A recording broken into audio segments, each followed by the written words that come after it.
I bounced between my aunt, my grandmother, my other aunt, for as long as anyone could really afford to keep me. Like, everything was so expensive, and depending on the season.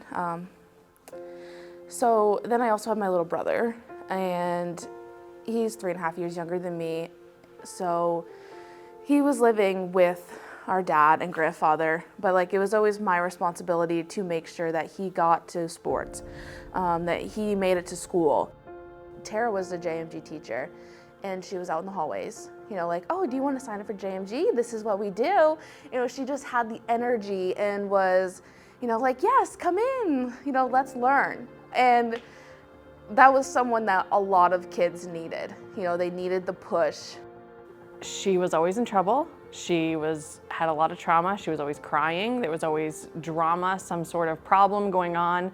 She just didn't have parents. She didn't have anyone to tell her right from wrong. She didn't know her emotions were valid a lot of the time. It was on-the-spot admissions, it was called, and it was you interview, and if they liked your interview, then you were automatically accepted into college. Well, Victoria told me she's not going to that interview, that there's no point, nobody in her family has ever gone to college, she's not doing it.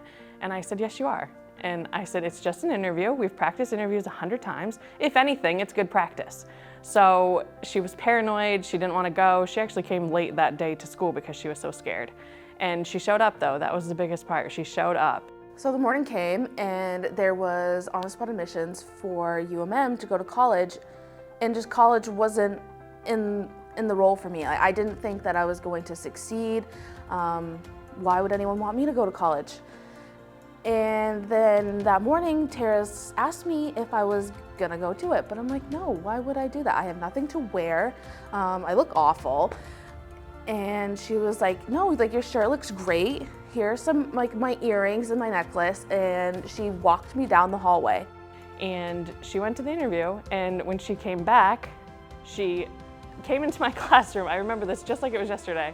And tears just started pouring down her face, and my first thought was, oh no, she got rejected after I pushed her to go. And she stopped and she looked at me and she said, I'm going to college. And I started bursting out crying, and she's crying, and we're hugging in the classroom, and it's right in the middle of my class, and my students are like, what is going on?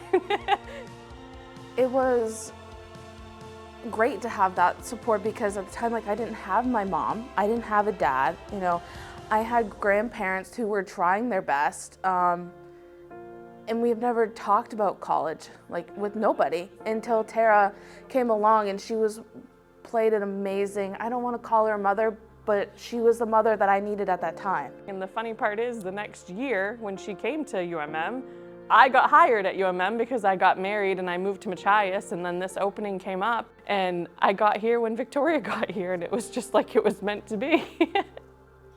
It's a relationship. When that student is able to establish a relationship with somebody on campus that isn't a student. And when Victoria came to the University of Maine at Machias, she struggled. She had a lot on her plate. She needed that relationship with somebody that could help her succeed. And I believe when that connection came between her and Tara, there was no stopping Victoria. I have a bachelor's degree in psychology and community studies with a minor in counseling.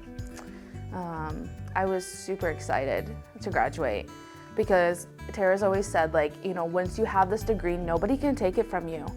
And that was a big thing for me. Like, I knew that, like, once I got it, it was mine. So Randy, our college success specialist at the University of Southern Maine, reached out to me and said, we have this job coming in Pembroke. And he explained what the job was, and I said, I know exactly the person that's for this job. I said, I know exactly who you should pick.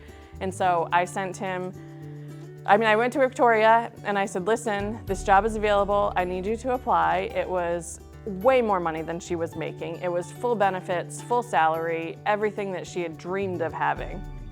And it was close to home. And then come to find out, without Tara having that connection, I would have never gotten this awesome job. The life skills that I've learned from Tara and JMG as a whole have really helped me succeed to become a better adult, especially with, getting to work on time, keeping my desk organized, and doing, everything 100%, because there's no point in doing it unless you're gonna give it your all.